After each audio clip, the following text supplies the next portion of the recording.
How's everyone doing? I just thought that I'd do a nice little quick bag review of the Airlift 3P management in the bags and how they perform, especially in the winter. Now I have the 3P management with the Airlift performance struts. Now I haven't actually had any issues and I winter drive it. The only problem I've had is 2 times in the last 2 years is that my actual compressor has frozen. Now, when it froze each time, it was literally minus 35 out, which is more than understandable, I guess.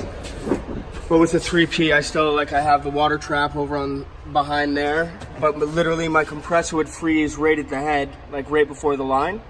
So I'd have to shut off the compressor in the actual cabin at the actual controller. Now, the only other issue with these 3P bags on the FRS is when you go to lower it at the front, if you use the braided lines, what ends up happening is you can't actually lower the strut or the air strut enough to actually get it to slam when it's aired out. It sits like 3-4 inches off the ground, which is just stupid.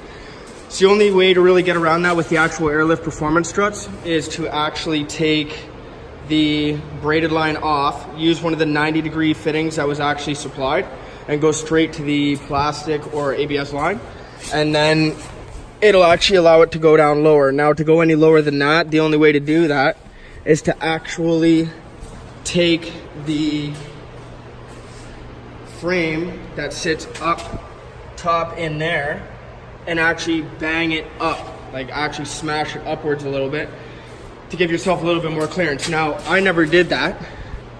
I just changed it from the braided to the actual plastic line. Now, when I air out,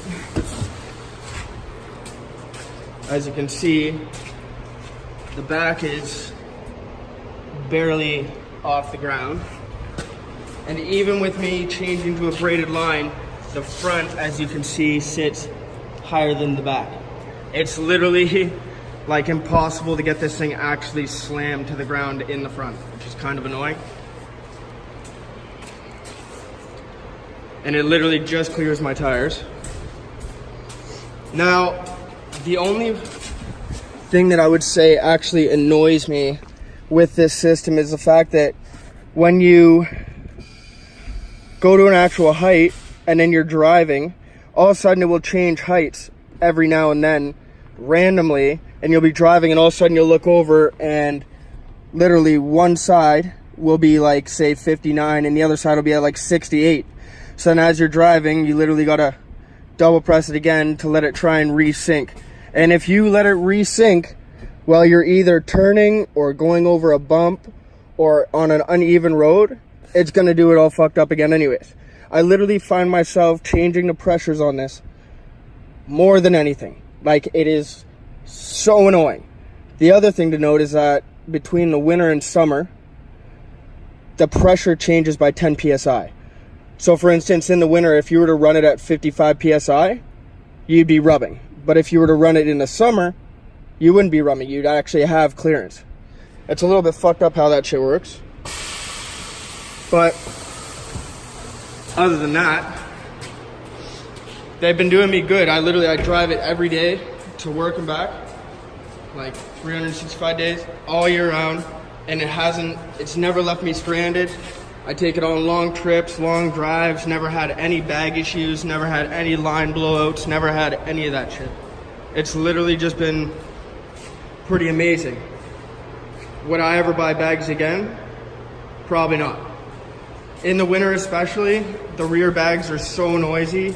You can especially because it's off the air pressure, and whenever it like fully extends just due to hitting a bump or anything in that regard, it's just noisy and it's just, to be honest, quite annoying.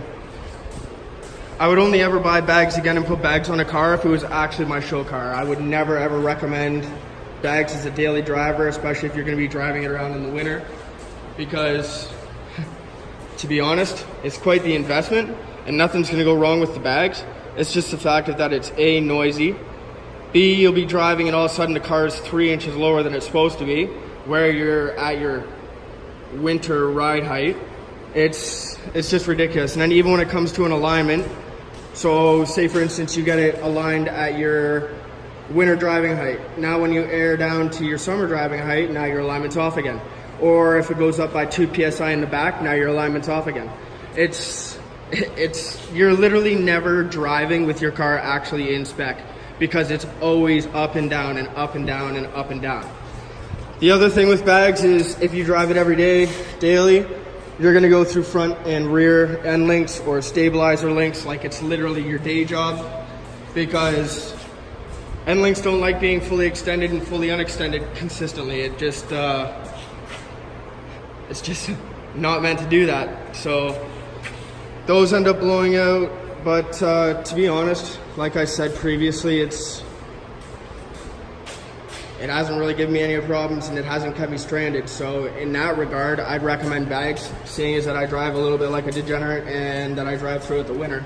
So it's just depending on how much you're actually going to want to deal with when it comes to A, noise, B, having to consistently deal with the pressures and change your pressures out and all that other jazz. But if you guys have any other questions, just let me know. Thanks guys, have a great day.